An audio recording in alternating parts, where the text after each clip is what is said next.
ये कहानी बारिश की रात एक युद्ध क्षेत्र पर शुरू होती है। लाशों के पहाड़ के ऊपर किन फेंक था जो 100 गुना तेज उम्र बढ़ने के प्रभाव में था। फिर भी प्राचीन भगवान के अवशेषों को साफ करने में सफल रहा। खंजर पकड़ने वाली एक महिला ने चिन फेंक की तारीफ की और निर्णय की आंख नामक दिव्य कलाकृति लेने का फैसला किया। कइन फेंक घायल और मृत्यु के कगार पर ने अपनी बहन कइन श्याओयू से पूछा कि वह उसे धोखा क्यों दे रही है। ठंडे स्वर में किन श्याओयू ने स्पष्ट कर दिया कि किन फेंक सिर्फ एक दत्तक पुत्र था जिसे उसके माता पिता ने अपनाया था। वह उसे अपना भाई नहीं मानती थी क्योंकि उनका खून एक जैसा नहीं था। एक सुनहरे बालों वाला व्यक्ति जिसका नाम सॉन्ग फेई था प्रकट हुआ और कहा कि किन फेंक उपयोगी साबित हुए थे। उसके कंधे पर हाथ रखते हुए और दिव्य वस्त्र को पकड़ते हुए वह मुस्कुराया और किन फेंक को धन्यवाद दिया क्योंकि उनके बिना किन शियाओ युआन वह कभी दिव्य वस्त्र प्राप्त नहीं कर पाता। कहिन फेंक की पूरी उम्र एक ही बार में खत्म करने के लिए उसने आत्मा चुराने वाली तलवार पाने के लिए कड़ी मेहनत की थी जो अब उसके शरीर में धंसी हुई थी। उसने पूछा कि क्या कहिन फेंक को उसकी अलविदा की भेंट पसंद आई। कहिन फेंक ने अपने माता पिता के गुजर जाने के बाद कहिन शियाओयू को पाला था, उसे स्कूल में मदद दी और तब भी जब खेल दुनिया पर आया उसने उसके लिए अनगिनत बार अपनी जान जोखिम में डाली। लेकिन अब जब उसने देखा कि उसने उसे धोखा दिया है तो उसे एहसास हुआ कि उसने उसकी गलत पहचान की थी। किन शियाओयू ने स्पष्ट कर दिया कि उनके माता पिता की मृत्यु के बाद किम फेंक उसके जीवन में दखल देता रहा, उसे आदेश देता और नियंत्रित करता रहा। पहले जब सॉन्ग फेई और उसे उसकी सुरक्षा की जरूरत थी तब वह कुछ हद तक उपयोगी था, लेकिन अब जब उनके पास दैवीय कलाकृति थी उसके लिए उनका कोई और मूल्य नहीं था। सॉन्ग फेई कन फेंक पर झपटा उसकी जान लेने के लिए यह वादा करते हुए कि वह किन शियाओयू का अच्छी तरह से ख्याल रखेगा। जैसे ही मृत्यु करीब आ रही थी किन फेंक ने वादा किया कि वह उन्हें इससे बचने नहीं देगा। जैसे ही वह वाक्य पूरा करने वाला था सॉन्ग फेई ने उसकी जान ले ली। 2025 में वह अभिशप्त खेल आया जहां एकमात्र मुद्रा जीवन काल थी। मरने से जीवन काल की हानि होती थी जबकि राक्षसों को मारने से जीवन काल प्राप्त होता था। खिलाड़ी जीवन काल खर्च करके अपनी गेम की क्षमताओं को वास्तविक दुनिया में ला सकते थे। मजबूत लोग अपने हाथों से टैंक को कुचल सकते थे, तलवार से हवाई जहाज काट सकते थे और अपने शरीर से परमाणु विस्फोट सह सकते थे। उस क्षण से दुनिया नाटकीय रूप से बदल गई और अराजकता फैल गई। वह अपनी बहन के साथ जीवित रहने के लिए लड़ा, अनगिनत कठिनाइयां सहते हुए मुश्किल से वैश्विक ताकतवरों की शीर्ष 100 की सूची में प्रवेश कर सका। अंतहीन खतरों को पार करने और कई बार मृत्यु से बाल बाल बचने के बाद अंततः वह प्राचीन देवता के खंडहरों को जीतने में सफल हो गया और आई ऑफ जजमेंट नामक दिव्य वस्तु प्राप्त कर ली। आखिरकार उसके पास शिखर पर पहुंचने की योग्यताएं थीं, लेकिन किसने सोचा होगा कि उसकी सफलता की कीमत उसके एकमात्र परिवार द्वारा विश्वासघात होगी। जीवन में की गई सारी कोशिशें महज एक हस्तक्षेप बनकर रह गईं और उसकी सारी लड़ाइयां केवल दूसरों की सफलता का मार्ग प्रशस्त करने में लग गईं। अगर वह फिर से जी सकता तो वह उसने कसम खाई थी कि वह सिर्फ अपने लिए लड़ेगा। लेकिन फिर कुछ हुआ और किन फेंक ने अपनी आंखें खोली। हैरानी की बात यह है कि वह अपने कमरे में था। वह जल्दी से उठ बैठा और महसूस किया कि यह असली दुनिया थी। वह उलझन में था क्योंकि उसे याद था कि वह मर चुका था, लेकिन जब उसने अपना फोन चालू किया तो उसने देखा कि यह वर्ष 2025 था। जब उसने खिड़की से बाहर देखा तो उसने खूबसूरत शहर देखा, यह समझते हुए कि वह 9 साल पहले पुनर्जन्म हुआ था जिस दिन वह अभिशप्त खेल धरती पर उतरा था। अगले दिन उसकी बहन किन शियाओयू ने दरवाजा जोर से खोला और देखा कि किन फेंक घर में बैठकर कॉफी पी रहा था। वह गुस्से में आ गई और पूछा कि वह उसकी कॉल का जवाब क्यों नहीं दे रहा था। उसने कूड़ेदान पर लात मारी। किन फेंक को याद आया कि जिस दिन वह अभिशप्त खेल उतरा था वह और किन शियाओयू का सॉन्ग फेई को लेकर बड़ा झगड़ा हुआ था। दीवार पर सॉन्ग फेई के पोस्टर लगे थे। खेल के आने से पहले सॉन्ग फेई एक थोड़ा प्रसिद्ध अंडरग्राउंड आइडल थे और किन शियाओयू उनकी जुनूनी प्रशंसक थीं। सॉन्ग फेई सतही रूप से तो बहुत आकर्षक लगता था, लेकिन वास्तव में वह एक पूरा धोखेबाज था जिसने कई अपने प्रशंसकों को बेवकूफ बनाया, उनका पैसा और उनका फायदा उठाया। और चिन शाओयू को ठगे जाने से बचाने के लिए चिनफोंग हमेशा उसे उस लड़के के साथ घुलने मिलने से मना करता था। लेकिन अंत में हमारे लड़के पर उसका जीवन नियंत्रित करने का आरोप लगाया गया। अपनी उंगली से चिनफंग की ओर इशारा करते हुए शाओयू ने पूछा कि क्या वह बहरा है, यह कहते हुए कि सॉन्ग फेई का इस महीने पहला स्थान खोना उसकी गलती है। उसे धमकाते हुए कि अगर चिनफंग उसे पैसा नहीं देता सॉन्ग फेई को रैंक में ऊपर उठाने के लिए तो वह गुस्सा हो जाएगी। ठीक उसी समय ठंडे भाव के साथ चिनफंग ने उसे जोरदार थप्पड़ मारा जिससे वह जमीन पर गिर गई। उसके गाल सूज गए और उसकी नाक से खून बहने लगा और उसकी आंखें आंसुओं से भर गईं। वो विश्वास नहीं कर पा रही थी कि चिन फेंक ने उसे मारा है। तीव्र दृष्टि से चिन फेंक ने स्पष्ट कर दिया कि उसके पास न तो बहस करने की इच्छा है और न ही समय, चेतावनी देते हुए कि अगर वह बहस करना जारी रखेगी तो उसे बल का उपयोग करना पड़ेगा। वह उसका मुंह तोड़ने वाला था। उसने उसका क्रेडिट कार्ड उसके सिर के ऊपर फेंक दिया और कहा कि यह वो पैसा था जो उनके माता पिता पीछे छोड़ गए थे, और चाहे कितनी भी कठिन स्थिति रही हो इन सभी वर्षों में अपने माता पिता के खातिर उसने तय किया कि वह उसका स्तर नहीं गिराएगा। लेकिन उसने एक बात स्पष्ट कर दी, आज से उसकी जैसी कोई बहन नहीं है। शियाओयू रोने लगी और खुद को गुस्सा करने से रोक नहीं पाई। अपनी पिछली जिंदगी में शियाओयू की रक्षा के लिए चिनफेंग ने बहुत सारे अवसर खो दिए, बहुत सारे गुप्त खजाने और डंजन्स जो कि जोखिम भरी खोज की मांग करते थे, जिन्हें उसने छोड़ दिया। उसने कुछ नींद की गोलियां निकाली और एक का उपयोग करके वह जिज्ञासु था और इस बोझ के बिना वह दूर तक जाने वाला था। इस बार उसने अपने पिछले जीवन से खेल की समझ का उपयोग कर हर किसी से आगे निकलने का निर्णय लिया और अब से किन शियाओयू अपने दम पर थी। और जहां तक सोंग फेई का सवाल है, हमारे लड़के ने फैसला किया कि वह इसे खुद संभालेगा। किन फेंग सो गए और विकल्प हॉल में दिखाई दिए। उन्हें इस जगह की याद आ रही थी जब से वे पहली बार यहाँ आए थे। वह इतने नर्वस थे कि उन्हें अपने करियर का चयन करने और यहाँ से जाने में कई घंटे लग गए। लेकिन यह समय उसे तेज होना था। अपने पिछले जीवन में उसने योद्धा चुना था ताकि किन ज़ायो की रक्षा कर सके। योद्धा श्रेणी कमजोर नहीं थी, लेकिन अब यह सही विकल्प नहीं था। अब किन ज़ायो के बिना वह अकेले जल्दी से साफ कर सकता था। गतिशीलता और प्रतिक्रिया सबसे महत्वपूर्ण चीजें थीं। बिना एक सेकंड की देरी किए कदिन फेंग ने असैसिन वर्ग चुना। लेकिन फिर कुछ अप्रत्याशित हुआ और सिस्टम ने रिपोर्ट किया कि दिव्य कलाकृति न्याय की आंख को सफलतापूर्वक बांध दिया गया था। न्याय की आंख सक्रिय हो गई। इसमें एक निष्क्रिय अधिकार था। त्यागे गए खेल में प्रवेश करने पर कनिन फेंग स्वचालित रूप से उच्चतम रैंक के पेशे और प्रतिभा को प्राप्त करने वाले थे।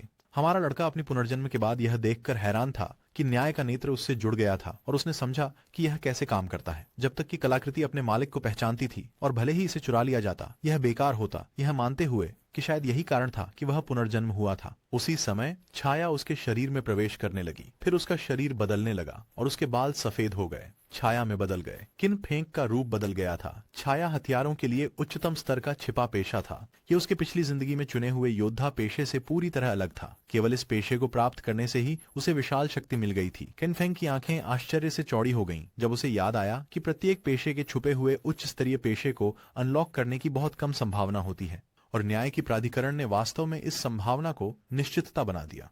प्रणाली ने सूचित किया कि न्याय की प्राधिकरण ब्रह्मांड में सबसे सच्चा और प्राचीन मूल प्राधिकरण था। इसकी शक्ति ने नियमों और आदेशों को अस्थायी रूप से पार कर लिया। किन फेंग इस प्राधिकरण को सक्रिय रूप से सक्रिय नहीं कर सकता था क्योंकि उसके पास दिव्यता नहीं थी, लेकिन इसका निष्क्रिय प्रभाव सक्रिय था। इस रहस्योद्घाटन ने हमारे लड़के को स्तब्ध कर दिया। अपने पिछले जीवन में यह उस अभिशप्त खेल के आने के 7 साल बाद तक नहीं था कि एक शक्तिशाली खिलाड़ी भगवान द्वारा छोड़े गए क्षेत्र से निकलकर व्यवस्था के क्षेत्र तक पहुंचा। तभी मानवता ने व्यवस्था की शक्ति के अस्तित्व के बारे में जाना। लेकिन इस वास्तव में कई सालों बाद भी किसी ने आदेश की शक्ति प्राप्त नहीं की। किन फेंग ने कभी ऐसा हासिल करने की उम्मीद नहीं की थी। अब अपनी यात्रा की शुरुआत में उसने पहले से ही मौलिक अधिकार प्राप्त कर लिया था, जो आदेश और नियमों को पार कर गया था। जब तक वह भगवान के त्यागे हुए क्षेत्र को छोड़ दाचकर आदेश के क्षेत्र तक पहुंचकर दिव्यता प्राप्त कर सके, वह इस अधिकार को सक्रिय कर सकता था। अब इस जीवन में एक और लक्ष्य था। अब जब पेशे का चयन पूरा हो गया था, सिस्टम ने उसे उसका गेम उपनाम दर्ज करने के लिए कहा। किन फेंग ने एक पल के लिए हिचकिचाया, लेकिन फिर शैडो को चुना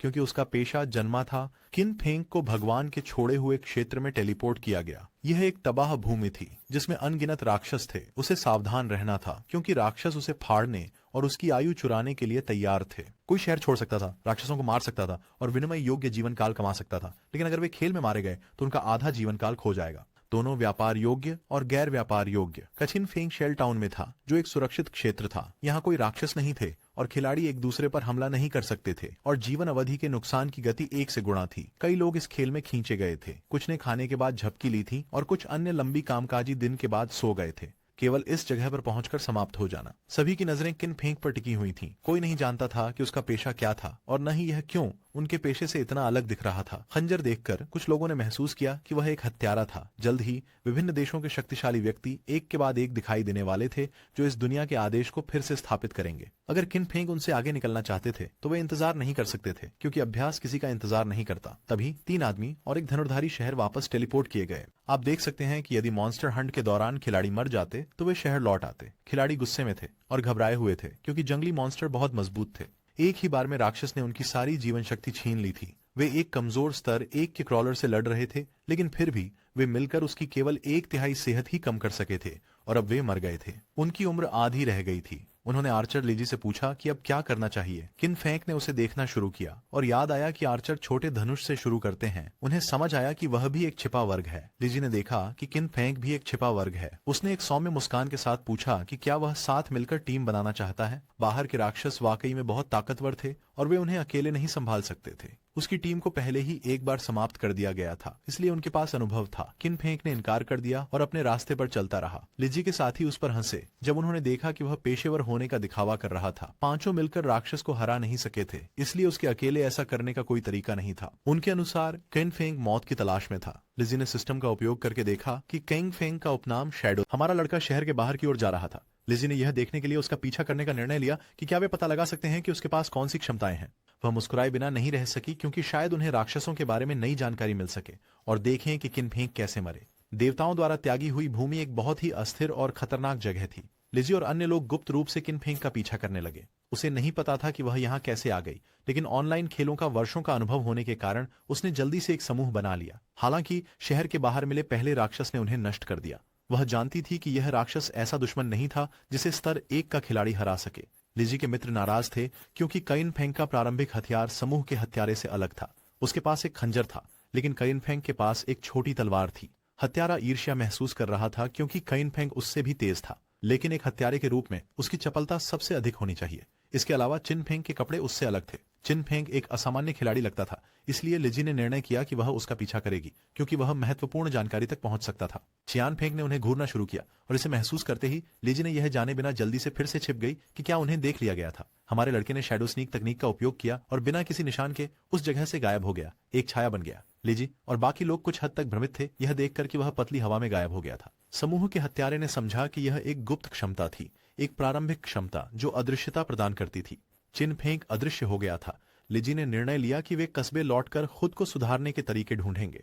बाहर जाना बहुत खतरनाक था। वे पहले ही एक बार मर चुके थे और उनका जीवन काल पहले से ही आधा हो गया था। उन्होंने एनपीसी को खोजने का निर्णय लिया ताकि छुपे हुए इनाम जैसे खजाने की खोज कर सकें। शैडो स्नीक एक कुशलता है जो उपयोगकर्ता को एक अवधि के लिए छुपा अवस्था में जाने की अनुमति देती है। हमला करने से उपयोगकर्ता प्रकट हो जाएगा और चुपके से बाहर आने के बाद पहली हिट बढ़ी हुई क्षति करती है। चुपके में महारत चुपके की अवधि को दोगुना कर देती है और चुपके के स्तर को 1 बढ़ा देती है। जैसा कि उम्मीद थी, शैडो वर्ग असाधारण था। इस स्तर पर एक सामान्य हत्यारे की चुपके का पता लगाना आसान होता, लेकिन शैडो वर्ग की अपनी चुपके में महारत थी, जिससे खेल के शुरुआती चरणों में किसी के लिए, यहां तक कि राक्षसों के लिए भी किन फेंग को नोटिस करना असंभव हो गया। हमारा लड़का ना चाहते हुए भी सोचने लगा कि लिजी और उसके दोस्त भोले हैं, क्योंकि शुरुआती नगर में ऐसी कोई चीज नहीं थी जो वास्तव में आपकी शक्ति को बढ़ा सके। ये बस खिलाड़ियों के लिए एक शरण स्थल था। इस त्यागे गए खेल में कमजोर खिलाड़ी राक्षसों का शिकार मात्र थे। कुछ सेकंड बाद किन फेंग की चुपके की स्थिति समाप्त हो गई। फिलहाल अवधि बहुत लंबी नहीं थी। सौभाग्य से जैसे ही उसने स्टेल्थ सक्रिय किया, कूल डाउन शुरू हो गया। कुछ ही सेकंड में वह फिर से गायब हो सकेगा। कहिन फेंग की स्थिति विंडो प्रकट हुई। उसका कोड नेम शैडो था और उसकी क्लास भी शैडो थी। उसकी ट्रेड न की जा सकने वाली आयु 75 वर्ष थी और ट्रेड की जा सकने वाली आयु 0 थी। 13 पॉइंट की शक्ति, 13 पॉइंट की कॉन्स्टिट्यूशन, 18 पॉइंट की एगिलिटी, मोह और आत्मा के 15 अंक। सभी खिलाड़ी 10 के आधारिक आंकड़ों के साथ शुरू करते थे और विभिन्न श्रेणियां अतिरिक्त बोनस प्रदान करती थीं। योद्धा वर्ग, जिसे उसने अपने पिछले जीवन में चुना था, केवल उसे शक्ति और संविधान में 3 अंक देता था। लेकिन इस बार शैडो वर्ग ने सभी आंकड़ों में सुधार दिया था और चपलता 8 अंकों से बढ़ गई थी। उसके पास अभी भी 5 मुफ्त विशेषता पॉइंट्स थे जिन्हें सौंपना था। अधिकतर खिलाड़ी अपने पॉइंट्स शक्ति या आत्मा पर उपयोग करते हैं ताकि शारीरिक या जादुई आक्रमण शक्ति को बढ़ा सकें, लेकिन यह एक बड़ी गलती थी। एक भी सेकंड गंवाए बिना किन फेंक ने 5 अंक चपलता में लगाए, जो अब 23 अंक हो गए। यह आंकड़ा महत्वपूर्ण था, क्योंकि शुरुआती खेल में चाहे कोई भी अपनी सांख्यिकी को कैसे भी वितरित करे, राक्षस हमेशा खिलाड़ियों को भारी नुकसान पहुंचाते और बिना नुकसान उठाए राक्षसों को मारने का एकमात्र तरीका था चपलता बढ़ाना और तेज करना। फिर कुछ ने किन फेंग का ध्यान आकर्षित किया। पेड़ के पीछे एक राक्षस था। यह एक स्तर 1 का क्रॉलर था, सामान्य ग्रेड का, लेकिन यह विकसित हो रहा था। किन फेंग सतर्क हो गया, यह देखकर कि यह जीवन काल को अवशोषित करता जा रहा था। उसने जल्दी से समझ लिया कि यही राक्षस था जिसने 4 खिलाड़ियों के समूह का सफाया किया था। रेंगने वाले ने चिन फेंक की उपस्थिति महसूस की। यह कुछ घायल था, क्योंकि इसका कुछ एचपी घट चुका था।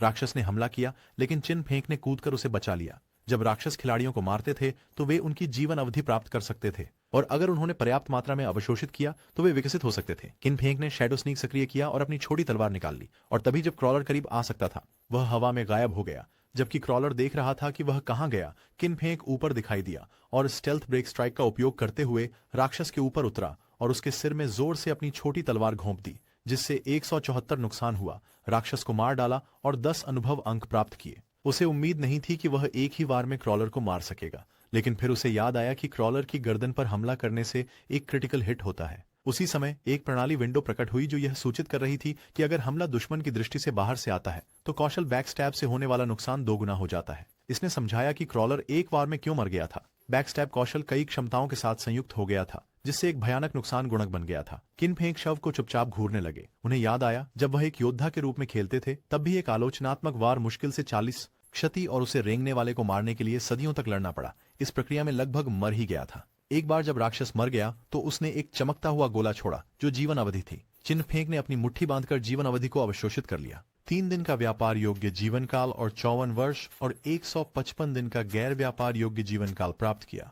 5 लोग मर चुके थे। प्रत्येक ने कम से कम 20 से 30 वर्षों की आयु खो दी थी, जो कुल मिलाकर 100 वर्षों से अधिक हो गई थी। लेकिन क्योंकि क्रॉलर ने इसे पहले अवशोषित कर लिया था, किन फेंक को केवल 54 वर्ष प्राप्त हुए। फिलहाल गैर व्यापारिक आयु उपयोगी नहीं थी, लेकिन उसी समय न्याय की आंख का अधिकार सक्रिय हो गया। किन फेंक को अनंत विकास नामक प्रतिभा प्राप्त हुई। अकेले दानवों को मारकर उसे स्किल्स को उन्नत करने के लिए विकास अंक कमाने का मौका मिला। हर 24 घंटे में उसे 5 विकास अंक मिलते और अकेले बॉस श्रेणी के दानव को हराने पर विकास अंक सुनिश्चित होते।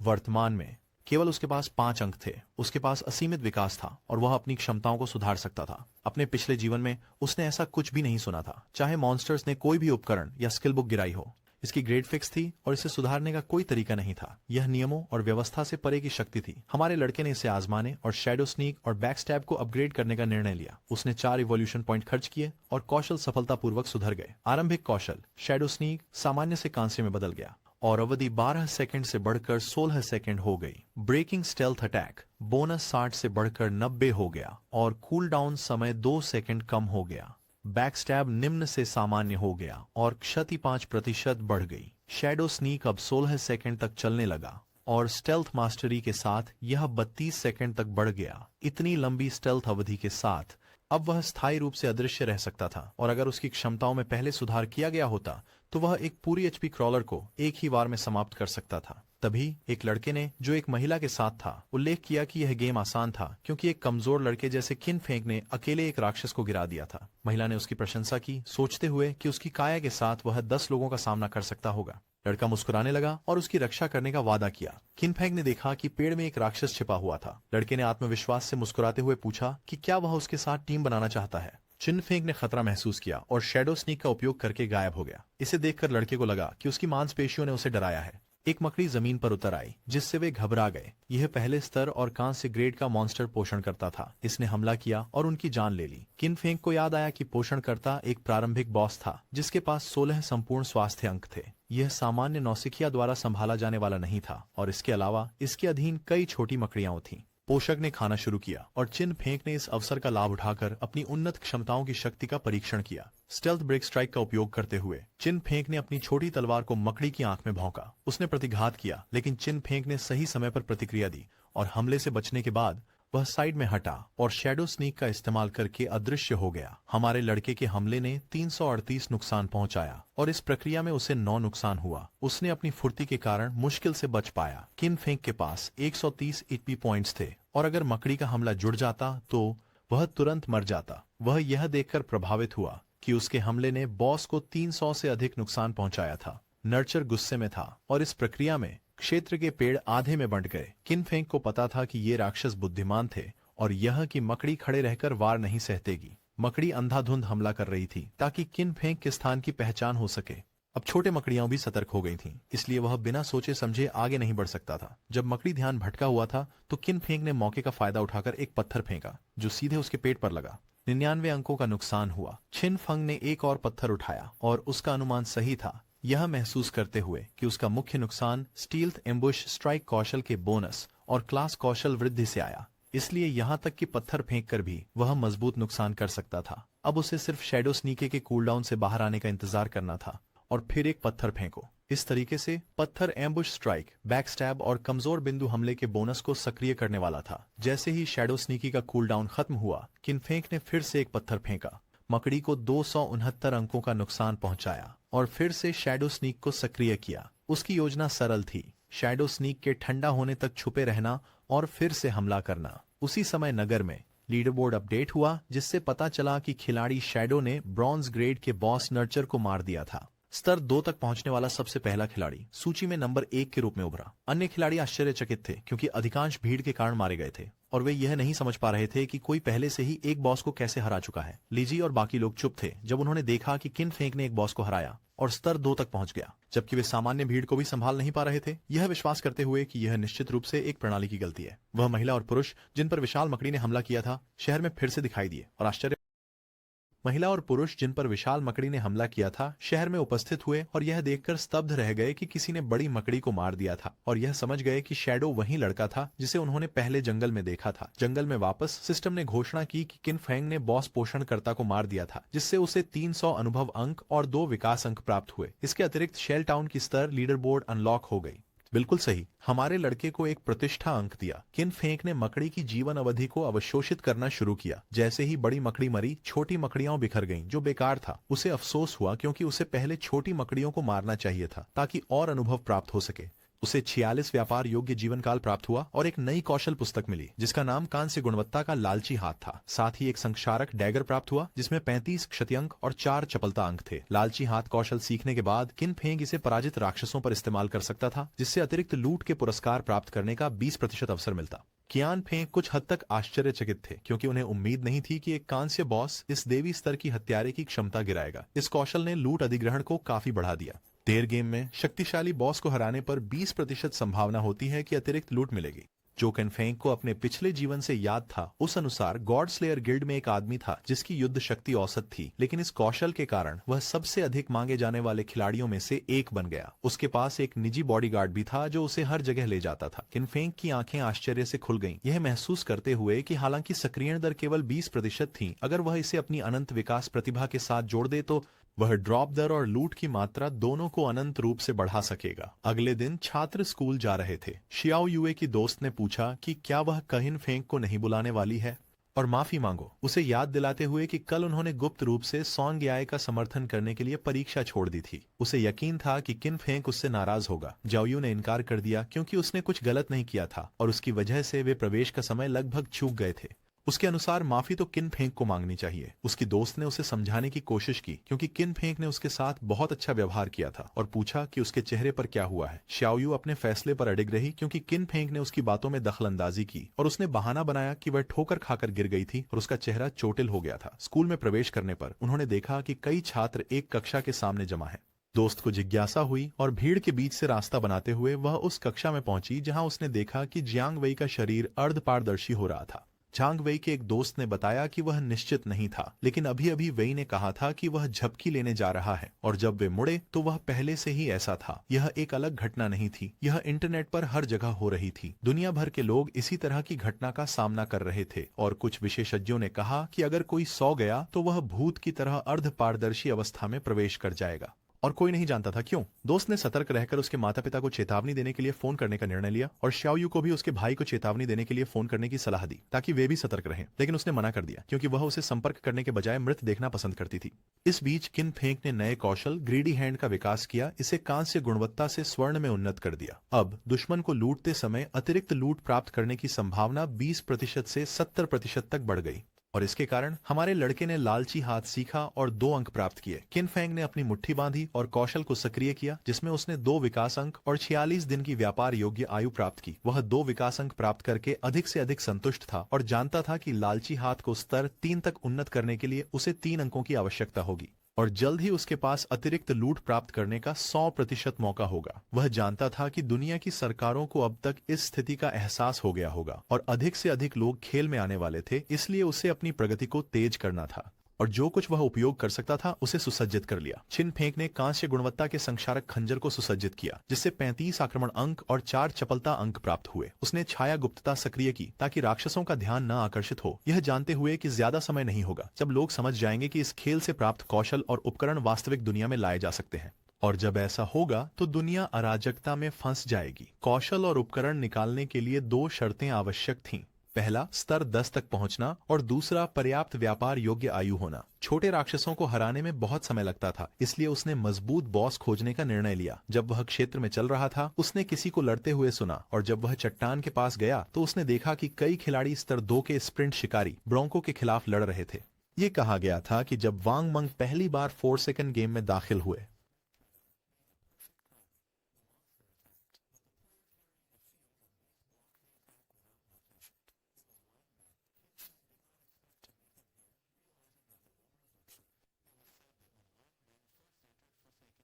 उसने छिपी हुई श्रेणी के खिलाड़ियों की एक पूरी टीम इकट्ठी कर ली थी। उसकी टीम के 6 सदस्य छिपी हुई श्रेणी के उपयोग करता थे। वांग मंग ने पवित्र अवरोध का आह्वान किया, जिससे एक स्वर्णिम अवरोध बना जो राक्षस को दूर कर सके।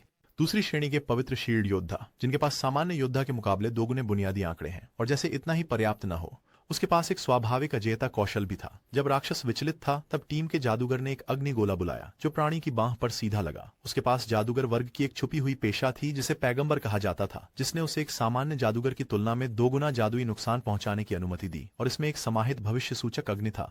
टीम के आर्चर के पास शार्प आइड शूटर नामक गुप्त पेशा था, जो साधारण आर्चर के दोगुने आंकड़े प्रदान करता था, और इसके साथ एक त्वरित शॉट कौशल शामिल था। पुजारी के पास ओरेकल प्रीस्ट वर्ग था, जिसके पास सामान्य पुजारी से 2 गुना उपचार शक्ति और एक समूह उपचार क्षमता थी। तीरंदाज और जादूगर ने एक साथ हमला किया, लेकिन राक्षस ने बिना ज्यादा प्रयास के हमलों से बच निकलकर वांग मंग पर हमला किया, जिससे उसे पीछे हटने पर मजबूर होना पड़ा। तीरंदाज दूरी से किए गए हमलों के नहीं लगने पर घबरा गया। यह सोचकर कि यह बॉस बहुत तेजी से था, पुजारी ने वांग मंग को ठीक किया, और उसने तय किया कि इस बॉस को हराने का सबसे अच्छा तरीका यह था कि हमला जारी रखा जाए, जबकि हीलर्स उपचार का ध्यान रखें। उसने देखा कि उसने धीरे धीरे राक्षस की सेहत को कम करने की योजना बनाई। किन फेंग ने सोचा कि वांग मेंग बहुत आशावादी था, लेकिन उसे पता था कि वह सबसे महत्वपूर्ण बात भूल रहा था। यह जंगली प्रकृति थी, और अगर लड़ाई लंबी खींचती तो अन्य राक्षस आकर्षित हो जाते। उसी समय 2 राक्षस वांग मंग के पीछे प्रकट हुए। किन फेंक ने उन्हें भ्रष्टकर्ता के रूप में पहचाना, जो सामान्य स्तर के 2 राक्षस हैं और गहरे भूरे कीचड़ से ढके होते हैं, और जो दूरस्थ हमलों में विशेषज्ञ होते हैं। टीम का तलवारबाज राक्षसों की ओर दौड़ा और उनमें से एक पर हमला किया। उसके पास एक छुपा हुआ वर्ग था जो हमारे लड़के ने पहले नहीं देखा था। हमले से 33 अंक का नुकसान हुआ, और तलवारबाज को जल्दी ही समझ आ गया कि इन राक्षसों की रक्षा बहुत अधिक थी। भ्रष्टाचारी ने तलवारबाज पर कीचड़ उगल दिया।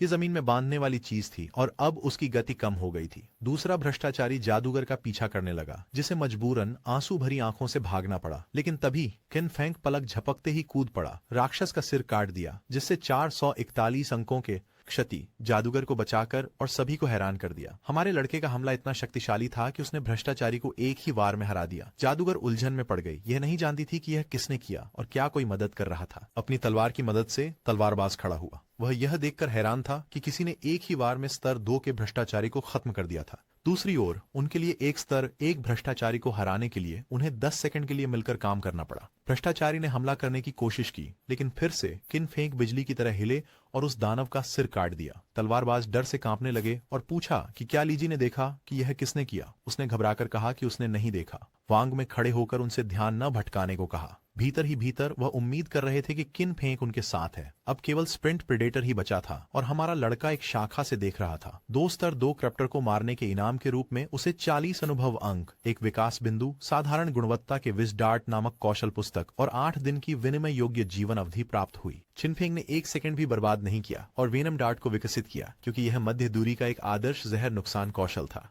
इसे विकसित करने पर कौशल स्तर 2 तक बढ़ गया और साधारण गुणवत्ता से सिल्वर में बदल गया। इससे उपयोगकर्ता को अधिकतम 14 मीटर की दूरी तक घातक जहर का तीर फेंकने की क्षमता मिली, जो प्रभाव पर 120 हमले क्षति अंक देता है और विष की स्थिति लागू करता है। 5 सेकंड के कूलडाउन के साथ स्थिति झर प्रति सेकंड 50% सतत क्षति देती है, जो 5 सेकंड तक चलती है और इसे स्टैक नहीं किया जा सकता। राक्षस ने फिर से हमला किया। वांग मेंग अपने ढाल से उस हमले को रोकने में सफल रहा, लेकिन इस प्रक्रिया में प्राणी ने अपनी तेज अंग को उसके पेट में घोंप दिया। वांग मंग ने अपनी ढाल और गदा जमीन पर गिरा दिया और राक्षस ने इसका फायदा उठाते हुए उसे दूसरी अंग से छेद दिया। उसके कारण उसे भयंकर दर्द हुआ। धनुर्धारी डर से कांपने लगा। पुजारी घबरा गया, यह जानते हुए कि यह अच्छा नहीं था, क्योंकि वह जल्दी से ठीक नहीं कर सकता था। निराशा में वांग मेंग ने उनसे भागने के लिए कहा। किन फेंक ने एक डार्ट चलाया जो स्प्रिंट प्रेडेटर के सिर में जा घुसा, जिससे 845 अंक का नुकसान हुआ। जादूगर और तीरंदाज यह देखकर चौंक गए कि हमले ने बॉस के आधे स्वास्थ्य अंकों को छीन लिया था। राक्षस और वांग मेंग दोनों दर्द से तड़पने लगे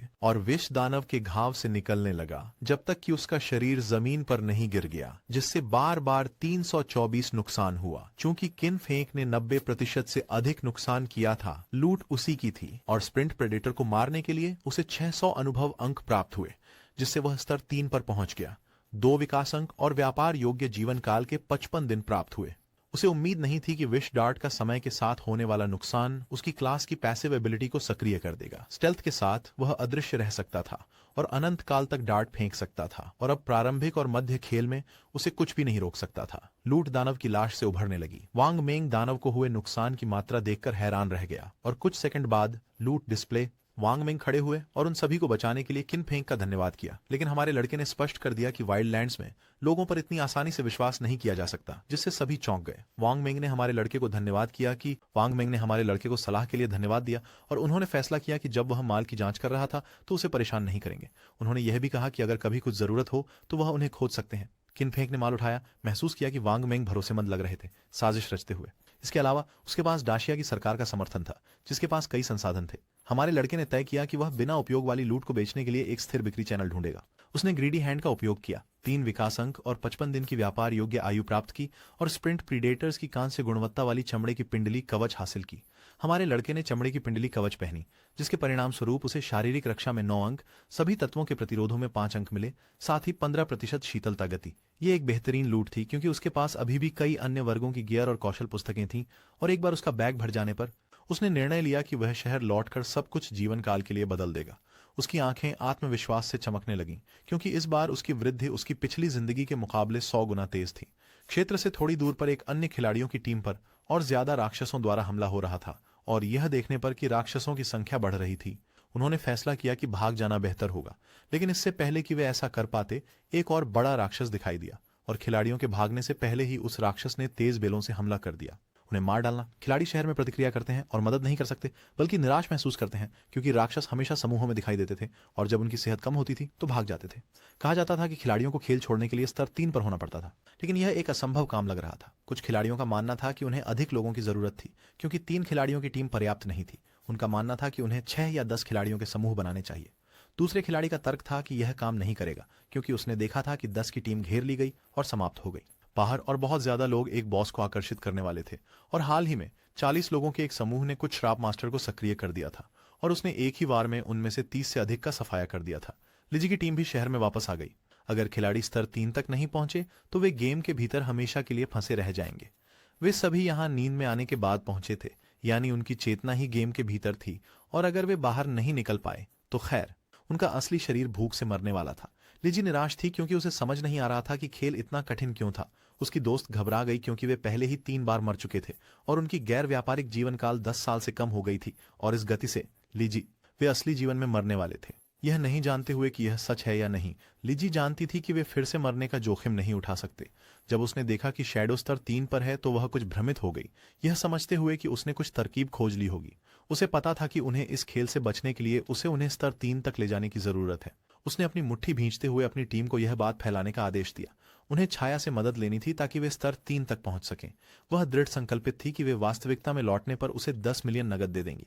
दूसरे लोग चकित थे, लेकिन उसे पता था कि छाया 10 मिलियन को नजरअंदाज नहीं कर सकता। जंगल में वापस हमारे लड़के ने एक स्तर 2 प्रदूषक को मार गिराया, जिससे उसे 20 अनुभव अंक और एक विकास अंक मिला। राक्षस के जीवन काल को अवशोषित करने के बाद किन फेंक ने निर्णय लिया कि उसके पास पहले से ही पर्याप्त विकास अंक है और उसने लालची हाथ को विकसित करने के लिए 5 अंक खर्च करने का निर्णय लिया। यह गुणवत्ता में सुधार हुआ, प्लेटिनम से पन्ना तक गया। अतिरिक्त लूट प्राप्त करने की संभावना 160% तक बढ़ गई और अब अतिरिक्त लूट के एक स्तर ऊपर होने की 20% संभावना थी। किन फेंग यह देखकर हैरान रह गए, यह जानकर कि प्रभाव जबरदस्त था और महसूस किया कि अगर वह इसे लगातार विकसित करते रहे तो यह 100% या यहां तक कि 200% तक पहुंच सकता है। बारिश हो रही थी और कुछ ने किन फेंग का ध्यान खींचा। यह कर्स मास्टर नामक दानव था जो जंगल में भटक रहा था। यह दानव कांस्य स्तर का बॉस था और चांदी के स्तर के बॉस में उन्नत होने के लिए जीवन शक्ति का उपभोग कर रहा था। किन फेंग के लिए यह सामान्य था कि इस बॉस ने 40 लोगों की एक टीम को नष्ट कर दिया था। फिलहाल हमारे नायक के पास एक भरी हुई इन्वेंट्री थी, इसलिए भले ही उसने दानव को मारा, वह लूट नहीं उठा पाएगा। इसलिए फिलहाल उसने इस जगह को नक्शे में चिन्हित करने का फैसला किया। बॉस का विकास कुछ समय लेता, इसलिए उसने पहले अपने इन्वेंट्री को खाली करने और बाद में वापस आने के बारे में सोचा। शहर में यह खबर फैल गई थी कि कोई व्यक्ति लीडर बोर्ड पर नंबर 1 खिलाड़ी शैडो से जल्दी स्तर बढ़ाने के लिए मदद मांगने के लिए 10 मिलियन की पेशकश कर रहा था। लोग मर रहे थे, जीवन काल खो रहे थे, तो अमीर लोग पहले से ही भागने का रास्ता ढूंढने लगे थे, जिसका मतलब था कि आम लोग बर्बाद हो गए थे।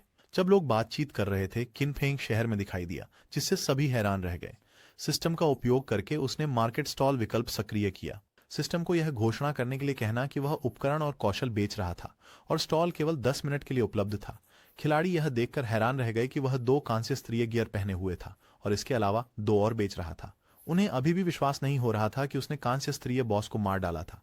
एक खिलाड़ी ने पूछा कि वे किन फेंग का चेहरा क्यों नहीं देख पा रहे थे। एक अन्य खिलाड़ी ने बताया कि उसने चेहरे को छिपाने का फंक्शन सक्षम किया था। खेल के भीतर की उपस्थिति वास्तविक उपस्थिति से मेल खाए, इसलिए इस कारण से वह रहस्यमय रहना चाहता था। एक जादूगर हमारे लड़के के स्टॉल के पास आया और उत्सुक नजर से पूछा कि आइसिकल जादू की कीमत कितनी है, जिस पर किन फेंग ने जवाब दिया कि यह 100 दिनों की मजदूरी थी के व्यापार योग्य जीवन के। वह ग्रे रोज थीं, जो वर्तमान में शेल टाउन में 11वें स्थान पर थीं और जिनका चेहरा छुपा हुआ था। रोज के लिए 100 दिनों का जीवन काल बहुत था, इसलिए उसने पूछा कि क्या वह कीमत कम कर सकते हैं, जिस पर चिन्ह फेंक ने समझाया कि साधारण स्तरीय कौशल आइसिकल स्पेल जादूगर की शुरुआती खेती की गति को बढ़ाता है और 100 दिन पहले से ही सस्ता था। रोज ने पूछा कि क्या वह असली दुनिया के पैसे का उपयोग कर सकती है, लेकिन किन फेंक ने इसे स्वीकार करने से मना कर दिया। उसे सलाह दी कि अगर उसके पास नकद है तो वह पहले एक व्यापार योग्य जीवन काल खरीद सकती है और फिर उसे उसके साथ बदल सकती है, और अगर कोई अधिक प्रस्ताव नहीं देता, वह निश्चय कर चुका था कि वह तब तक कौशल नहीं बेचेगा जब तक उसके पास जीवन काल नहीं होगा। उसने विचार करना शुरू कर दिया और फिर टीम चैनल का उपयोग करते हुए उसने अपनी टीम के सदस्यों से पूछा कि क्या यह एक अच्छा प्रस्ताव है। उनकी नेतृत्व की वजह से वे इतनी तेजी से स्तर 2 तक पहुंच गए थे, इसलिए उन्होंने कोई आपत्ति नहीं दिखाई। इसके अलावा इस कौशल के साथ वे स्तर 3 तक और भी तेजी से पहुंच सकते थे, क्योंकि सबसे जरूरी बात पहले भागना था। उसने उनसे अपनी विनिमय योग्य जीवन अवधि उसे स्थानांतरित करने के लिए कहा, यह वादा करते हुए कि जब वे लौटेंगे तो उन्हें पैसे भेजेगी। उसने 100 दिनों की हस्तांतरणीय जीवन काल हमारे लड़के को सौंप दी। यह देखकर कि उसकी टीम के सभी सदस्य स्तर 2 पर थे, किन फेंग ने महसूस किया कि उन्होंने कम से कम 30 या 40 क्रॉलर्स को मार दिया होगा, इसलिए उनकी व्यापार योग्य जीवन काल 100 दिनों से कहीं अधिक होनी चाहिए। किन फेंग ने जादू बेचा, 100 दिनों की व्यापार योग्य जीवन काल प्राप्त की। अब उनकी व्यापार योग्य जीवन काल 268 दिनों से बढ़कर 368 दिन हो गई। उसी वक्त लिजी दिखाई दी और शैडो को पाकर खुश हुई। मुस्कुराते हुए उसने उसे एक मौका दिया। उसकी मदद से अपने आप को स्तर 3 तक पहुंचाने के बदले उसने वादा किया कि वे जब वास्तविक दुनिया में लौटेंगे तो वह उसे 10 मिलियन रुपए देगी। अन्य खिलाड़ी हैरान थे।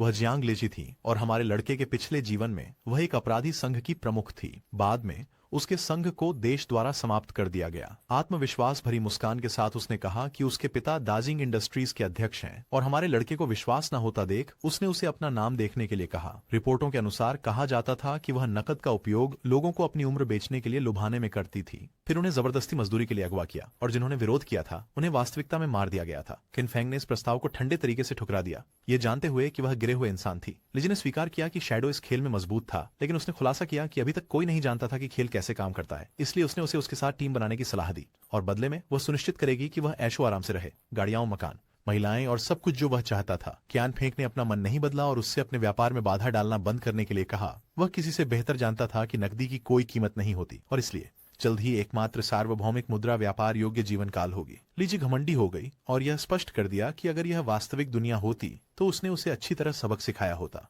खिन फेंग ने एक घातक नजर से यह स्पष्ट कर दिया कि अगर उसने एक और शब्द कहा तो वह उसे मार डालेगा जब तक उसकी उम्र 0 न हो जाए। लिजी और उसके दोस्तों ने दबाव महसूस किया और बिना समय गंवाए वे वहां से भाग गए। कुछ मिनट बाद हमारे लड़के ने अपने स्टॉल के आखिरी आइटम टियर ब्रॉन्ज की चमकदार चोगा को बेच दिया। अब उसके पास कुल 546 दिन का विनिमय योग्य जीवन काल था। अब जब उसने सब कुछ बेच दिया था, उसने फैसला किया कि अब अभिशाप विशेषज्ञ से निपटने का समय आ गया है। वह अदृश्य हो गया।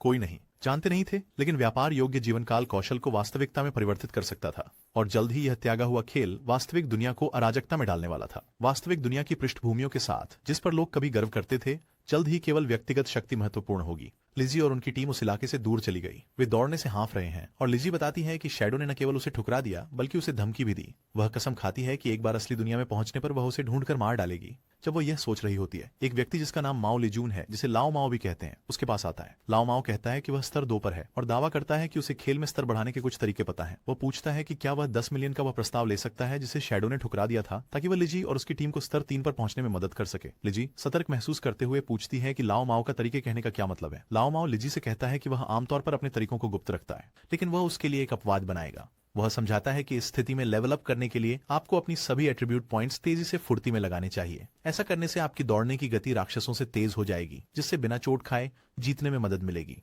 लिजी हैरान हो जाती है क्योंकि उसने अपनी सभी पॉइंट्स ताकत में लगा दी थी। वह लाओ माओ के प्रस्ताव को मान लेती है, लेकिन कहती है कि वह उसे केवल 5 मिलियन देगी क्योंकि वह शैडो जितना ताकतवर नहीं है। लाओ माओ स्वीकार करता है, यह उल्लेख करते हुए कि हालांकि शैडो ताकतवर है, वह उससे उतना ताकतवर नहीं है। उसके लिए इतनी बड़ी राशि ठुकराना अजीब था। इसी बीच चिन्ह फेंक उस स्थान पर पहुंच गया जिसे उसने पहले नक्शे पर अंकित किया था। अभी भी छिपे हुए मोड़ में वह नोट करता है कि राक्षस ने सिल्वर रैंक तक प्रगति कर ली है और उसके चारों ओर की ग्रे धुंध दिखाती है कि यह अभी भी विकसित हो रहा है। वह अपनी विश डार्ट क्षमता सक्रिय करता है, यह जानते हुए कि राक्षस की गोल्ड रैंक में बढ़ोतरी 7 या 8 घंटे लेगी। इंतजार नहीं करना चाहते हुए वह जहर की डार्ट लॉन्च करता है, जो छिपे हुए हमले की वजह से राक्षस को 659 नुकसान पहुंचाती है। जहर फिर राक्षस को प्रति सेकंड 219 अंक से चोट पहुंचाता रहता है। वह तुरंत राक्षस पर छलांग लगाता है, अपनी छाया चुपके कौशल का उपयोग करते हुए, समझते हुए कि चांदी स्तर के प्रमुख राक्षस की ऊर्जा कांस्य स्तर के राक्षस के मुकाबले 2 या 3 गुना है। अचानक राक्षस एक विशाल मात्रा में इकट्ठा करना शुरू कर देता है।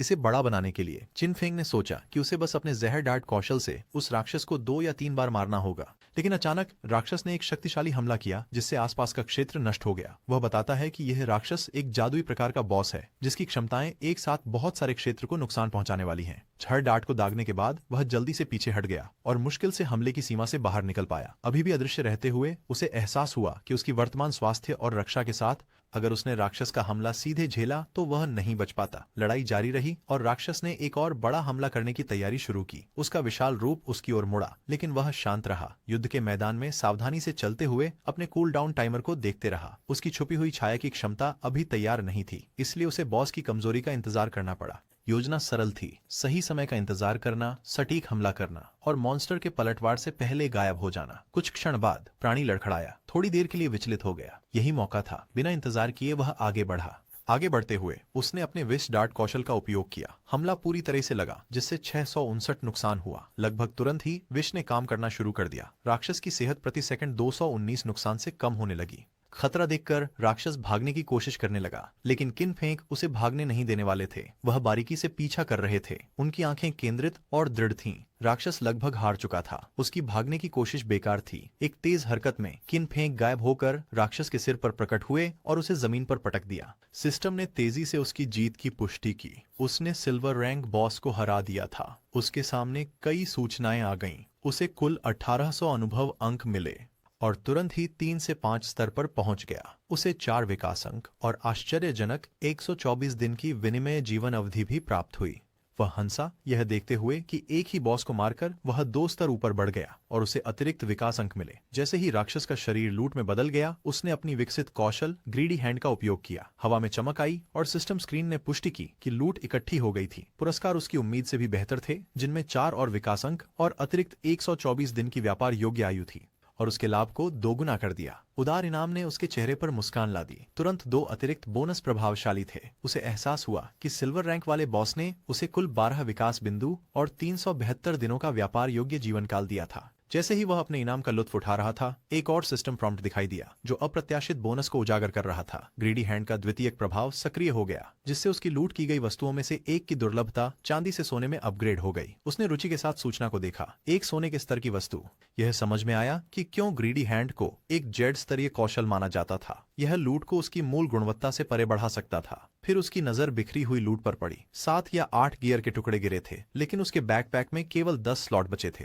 उसने लंबी सांस ली, यह महसूस करते हुए कि हर बार एक बॉस को हराने के बाद लौटना बहुत समय बर्बाद करेगा। उसे पता था कि एक भंडारण अंगूठी या कुछ इसी तरह की चीज इस समस्या को हल करने के लिए बिल्कुल सही होती। जैसे ही चिन फेंक लूट में से किसी विशेष आइटम को देखने वाला था, दृश्य अचानक शेल टाउन में बदल गया। वहां वांग मेंग की टीम की नौकरानियां एक चमकदार रोशनी में प्रकट हुई। उसके चेहरे पर राहत का भाव था। वह अंततः वापस आ गई थी। यह सब वांग मेंग की वजह से था। जैसे ही बाकी टीम पीछे पीछे आई, उन्होंने उनका धन्यवाद किया और स्वीकार किया कि उनकी नेतृत्व के बिना वे स्तर 3 तक नहीं पहुंच पाते और सुरक्षित वापस नहीं आ पाते। लेकिन वांग मेंग ने उनकी प्रशंसा को हल्के में लिया, कहते हुए कि उनकी प्रगति सभी के मेहनत का नतीजा थी। हालांकि जादूगरनी इस बात का मलाल नहीं छोड़ सकती थी। उसने अफसोस में सांस ली। काश उसने जंगल में किन फेंक को दोस्त के रूप में जोड़ लिया होता। उसने सोचा, शायद ऐसा इसलिए था क्योंकि वह उस समय कीचड़ में लिपटी हुई थी। उसकी साथी ने एक शरारती मुस्कान के साथ उसे आश्वस्त किया, कहा कि उसकी नई पोशाक में वह बहुत अच्छी लग रही है और निश्चित रूप से वह रहस्यमय खिलाड़ी उसे फिर से अस्वीकार नहीं करेगा। जैसे ही वे बातचीत कर रहे थे, एक सिस्टम घोषणा शहर में गूंज उठी। लीडर बोर्ड अपडेट हो गया था। शैडो स्तर 5 पर पहुंच गया था। यह खबर शहर में खिलाड़ियों को चौंका देने वाली थी। किसी को यकीन नहीं हो रहा था कि शैडो ने इतनी जल्दी स्तर 3 से 5 तक छलांग कैसे लगाई। इसका एकमात्र व्याख्यान यह था कि उसने अवश्य ही एक शक्तिशाली बॉस मॉन्स्टर को हराया होगा। एक अन्य खिलाड़ी ने उल्लेख किया कि बस 10 मिनट पहले उसने देखा कि शैडो आसानी से शहर के चौक में गियर बेच रहा था। और अब यह एक और आदमी ने कहा कि उसकी बहन अभी 18 साल की हुई थी और अगर शैडो को वह पसंद आती तो उनके परिवार के लिए यह बड़ी जीत होती, क्योंकि शैडो की मदद से लेवलिंग अप करना एक खेल परिवर्तक होता। उसके दोस्तों ने जल्दी से इस विचार को खारिज कर दिया, उसे याद दिलाते हुए कि शैडो को 10 मिलियन नकद में कोई दिलचस्पी नहीं थी, इसलिए उसे मैच मेकिंग प्रोक में कोई दिलचस्पी नहीं होगी। वांग मिंग के शिविर में वापस उसकी टीम चिंतित होने लगी थी। उन्होंने अभी स्तर 3 तक पहुंचने का जश्न मनाया था, लेकिन पता चला कि शैडो पहले ही बहुत आगे बढ़ गया था। लेकिन वांग मिंग शांत रहा। उसने उन्हें फिलहाल अपनी चिंताएं एक तरफ रखने के लिए कहा। उन्हें लॉग आउट करना होगा, वास्तविकता में लौटना होगा और अपने परिवारों और दोस्तों को इस खतरनाक खेल के बारे में चेतावनी देनी होगी। जैसे ही उनके शरीर फीके पड़ने लगे, सिस्टम ने उनके लॉग आउट की पुष्टि की। वांग मेंग के अंतिम शब्द गंभीर थे। अगर दुनिया अराजकता की ओर बढ़ रही थी तो उन्हें अपने प्रियजनों को तैयार करना होगा। दृश्य वास्तविक दुनिया में बदल गया। वांग मेंग की आंखें खुली और एक आवाज ने जल्दी से कप्तान को बुलाया। वह सिर्फ कोई नहीं था, किसी खिलाड़ी। वांग मंग एक पुलिस अधिकारी थे। उनके साथी अधिकारी चिंतित होकर उनकी तरफ दौड़े। एक ने स्वीकार किया कि वे डरे हुए थे क्योंकि बिना होश के उनके शरीर ने पारदर्शी होना शुरू कर दिया था। भयानक सच्चाई स्पष्ट थी। अगर कोई खिलाड़ी खेल में मर जाता या उनकी सारी जिंदगी खो जाती तो वे सिर्फ लॉग आउट नहीं होते, वे वास्तविक दुनिया से गायब हो जाते। मगर उस भयानकता पर विचार करने का समय नहीं था। वांग मंग उठे और सबको इकट्ठा होने को कहा क्योंकि कुछ गंभीर हुआ था। कोई वांग मंग से उनके रिपोर्ट के बारे में पूछता है। वांग मंग समझाते हैं कि उन्होंने और उनकी टीम ने एक पार्टी बनाई और हर सदस्य की एक गुप्त पेशा थी जो खेल में एक बड़ा फायदा था। फिर भी उन्हें लगभग एक ही राक्षस ने खत्म कर दिया था। उन्हें केवल अंतिम क्षण में एक अज्ञात खिलाड़ी शैडो द्वारा बचाया गया। वांग मंग पुष्टि करते हैं कि उनकी रिपोर्ट सही है। फिर वे शैडो की अद्भुत प्रगति का वर्णन करते हैं। जब शैडो ने उनकी मदद की वे स्तर 3 पर थे, लेकिन जब तक वांग मंग और उनकी टीम उस स्तर पर पहुंची, शैडो पहले ही स्तर 5 पर पहुंच चुका था, जो कि 2 स्तरों की बड़ी छलांग थी। इस खबर से उच्च पदाधिकारी चिंतित हो जाते हैं। उनमें से एक स्पष्ट प्रश्न पूछता है, क्या इसका मतलब है कि अब शैडो दुनिया का सबसे मजबूत खिलाड़ी है? वह इतनी जल्दी कैसे स्तर बढ़ा गया? अटकलबाजी शुरू होती है और वांग मोंग सुझाव देता है कि शायद शैडो ने कोई उच्च स्तरीय बॉस मॉन्स्टर को हराया या कुछ समान रूप से प्रभावशाली काम किया। एक और अधिकारी जो विवरण के बारे में जिज्ञासु है, एक असंगति पर ध्यान देता है। वांग मोंग के अनुसार जब शैडो ने उन्हें बचाया वह पहले से ही स्तर 3 पर था। अगर यह सच था तो वह बाकी की तरह लॉग आउट क्यों नहीं हुआ? क्या हो सकता है कि शैडो का वास्तविक दुनिया में कोई करीबी परिवार या दोस्त न हो जो उसका इंतजार कर रहे हो? एक महिला अधिकारी एक साहसी विचार प्रस्तुत करती है। वह सोचती है कि शैडो शायद एक स्थानांतरित व्यक्ति है जो अचानक प्रकट होता है और ऐसा लगता है जैसे शक्ति के लिए नियत हो, तेजी से मजबूत हो जाता है। वह कहती है कि स्थानांतरित व्यक्ति अक्सर अनाथ होते हैं, जो यह समझा सकता है कि शैडो वास्तविकता में क्यों नहीं लौटा। उसकी बात से कमरा शांत हो जाता है और उसने जो कहा उसकी गंभीरता को समझते हुए वह शर्म से लाल हो जाती है। एक वरिष्ठ अधिकारी प्रभावित हुए बिना उसे एनईयू कहते हैं और गंभीर बातचीत के दौरान मजाक करने से रोकने के लिए कहते हैं। वह उसके विचार को खारिज कर देता है, ये कहते हुए कि उसने बहुत अधिक उपन्यास पढ़ लिए हैं। फिर मुख्य विषय पर लौटते हुए अधिकारी कुछ महत्वपूर्ण जानकारी साझा करता है। उच्च अधिकारियों से प्राप्त गुप्त रिपोर्टों से पता चलता है कि शोधकर्ता एक चिंताजनक पैटर्न का अध्ययन कर रहे हैं। कई बुजुर्ग लोग रहस्यमय तरीके से नींद में मर रहे हैं। जब शोधकर्ताओं ने इस डेटा की तुलना उन लोगों से की जो देवताओं के भूले बिसरे खेल से लौटे थे, तो उन्होंने कुछ चिंताजनक पाया। पता चला कि जो लोग अपनी नींद में मरे थे वे भी खेल में कई बार मर चुके थे। यह एक भयानक सच्चाई को दिखाता है। यदि खिलाड़ी का जीवन काल खेल में शून्य हो जाता है तो वे केवल वहां नहीं मरते, वे वास्तविक जीवन में भी मर जाते हैं। एक अधिकारी अपनी चिंता व्यक्त करता है, यह कहते हुए कि देवताओं का भूला हुआ खेल एक अपवाद है, कुछ ऐसा जो उनकी समझ से परे है। मुख्य अधिकारी सहमत होते हैं, यह सुझाव देते हुए कि वे उच्च आयामों से अज्ञात जीवों के आक्रमण का सामना कर सकते हैं। कमरे में सन्नाटा छा जाता है जब सभी इस भारी विचार को स्वीकार करते हैं। बिना समय गंवाए मुख्य अधिकारी महत्वपूर्ण मामलों की ओर बढ़ते हैं। वह सभी को बताते हैं कि उच्च अधिकारी, संभवतः सरकार, ने एक आपातकालीन आदेश दिया है। सभी अधिकारियों को अपनी अपनी जगहों पर वैनगार्ड टीम बनानी होगी और देवताओं के भूले हुए खेल में प्रवेश करना होगा और जितनी जानकारी मिल सके इकट्ठा करें। यह अब केवल पुलिस का मुद्दा नहीं है। सरकार इस अनोखे संकट से निपटने के लिए एक विशेष बल बना रही है। वह समस्या के वैश्विक स्तर को उजागर करता है। हर राष्ट्र इस नई वास्तविकता को समझने और उसका अन्वेषण करने के लिए दौड़ रहा है और पीछे रह जाना अंतर्राष्ट्रीय प्रतिष्ठा खोने जैसा होगा। राष्ट्रीय सुरक्षा के लिए उन्हें किसी भी कीमत पर जानकारी इकट्ठा करनी चाहिए। मुख्य अधिकारी फिर अपना निर्णय घोषित करते हैं कि न्यू टीम 1 की कप्तान होंगी। वह बिना झिझक इस भूमिका को स्वीकार कर लेती है। वांग मंग को उनके उप कप्तान के रूप में नियुक्त किया गया है और उन्हें अपनी टीम के सदस्यों को चुनने की शक्ति दी गई है। वांग मंग ने सिर हिलाया, समझते हुए कि उनका मिशन कितना महत्वपूर्ण है। फिर प्रमुख अधिकारी ने शैडो की ओर ध्यान केंद्रित किया, वह रहस्यमय खिलाड़ी जिसे वांग मंग मिला था। वांग मंग की कहानी के आधार पर शैडो के इरादे बुरे नहीं लगते। इसी कारण से प्रमुख अधिकारी ने न्यू और वांग मंग को आदेश दिया कि वे उसे दोस्त बनाने की कोशिश करें। उनका लक्ष्य यह पता लगाना है कि शैडो वास्तव में कौन है और उसके साथ काम करना है। वो बताते हैं कि न्यू प्रभारी क्यों है। खेलों और कहानियों के बारे में उसकी गहन जानकारी उसे शैडो जैसे किसी की छानबीन के लिए सबसे अच्छी पसंद बनाती है, जिनकी क्षमताएं और क्रियाएं लगभग मिथकों जैसी लगती हैं। मुख्य अधिकारी को उम्मीद है कि न्यू और वांग मेंग शैडो को एक सहयोगी बना सकते हैं जो खेल में उनका प्रतिनिधित्व कर सके। यदि वे सफल होते हैं तो उन्हें महत्वपूर्ण जानकारी तक पहुंच प्राप्त होगी जो उन्हें रणनीतिक लाभ दे सकती है। अन्य पुलिस अधिकारियों को सार्वजनिक व्यवस्था बनाए रखने और किसी भी जनसामान्य घबराहट को रोकने की जिम्मेदारी सौंप दी गई है। इसके साथ ही बैठक समाप्त होती है। जब सूरज ढलता है और शहर पर सुनहरी आभा डालता है तो अधिकारी आने वाली चुनौतियों के लिए तैयार होते हैं। अगले दिन दृश्य एक हाई स्कूल में बदल जाता है जहाँ नायक की छोटी बहन अपने डेस्क पर बैठी सोच में डूबी होती है। उसके आसपास छात्र हाल की खबरों के बारे में उत्सुकता से बात कर रहे हैं। पास के एक छोटे समूह में एक चौंकाने वाली खोज के बारे में चर्चा हो रही है। चांग हुआ, वह छात्र जिसकी शरीर गायब होना शुरू हो गई थी, खेल में स्तर 3 तक पहुंच चुका है और सुरक्षित रूप से बाहर निकल चुका है। एक लड़की साझा करती है कि चांग हुआ ने कुछ महत्वपूर्ण बात का खुलासा किया। यदि एक ही जिले के कई लोग एक साथ सो जाते हैं तो वे सभी खेल में उसी स्टार्टर गांव में पहुंच जाएंगे। ये खबर हलचल मचाती है। खेल में स्टार्टर विलेज। यह खबर छात्रों में उत्साह और चिंता दोनों जगाती है। एक और लड़की चिंतित होकर कहती है कि यह काम नहीं करेगा। उसे लगता है कि उसे अपने माता पिता को खेल में लाना होगा। उन्हें गेमिंग का कोई अनुभव नहीं है और वह डरती है कि अगर वे बिना तैयारी के प्रवेश करते हैं तो कुछ हो सकता है। लेकिन एक और छात्र असहमत है, ये कहते हुए कि उन्हें अब भी अपने माता पिता को शामिल करने की जल्दी नहीं करनी चाहिए। उन्हें पहले मजबूत होने पर ध्यान केंद्रित करना चाहिए ताकि जरूरत पड़ने पर वे अपने परिवारों की रक्षा कर सकें। इस बीच नायक की छोटी बहन अपने फोन को देखते हुए गहरी सोच में है और सोचा। उसके भीतर एक परेशान करने वाली निराशा बढ़ रही है। उसके भाई ने अब तक उससे संपर्क क्यों नहीं किया? देवताओं के भूले हुए खेल जैसी एक बड़ी चीज होने के साथ उसने उससे कम से कम एक संदेश की उम्मीद की थी, लेकिन कुछ नहीं हुआ है। उसने उसकी चिंता नहीं की या पहले उसे मारा था, उसके लिए माफी भी नहीं मांगी। ये बिल्कुल भी उसके जैसा नहीं था। पहले जब भी उनकी बहस होती या उसने उसे नाराज किया, वह हमेशा सुलह का रास्ता निकाल लेता था, लेकिन आज केवल चुप्पी थी। न कोई माफी, न चीजों को ठीक करने की कोशिश। यहाँ तक कि उनके माता पिता ने भी कभी उस पर हाथ नहीं उठाया था। फिर भी उसके भाई ने उसे मारा था। अब भी नाराज, वह अपने कार्यों को सही ठहराने की कोशिश करती है। उसने बस एक कक्षा छोड़कर सॉन्ग फाई का कॉन्सर्ट देखने गई थी। क्या यह वाकई इतनी बड़ी बात थी?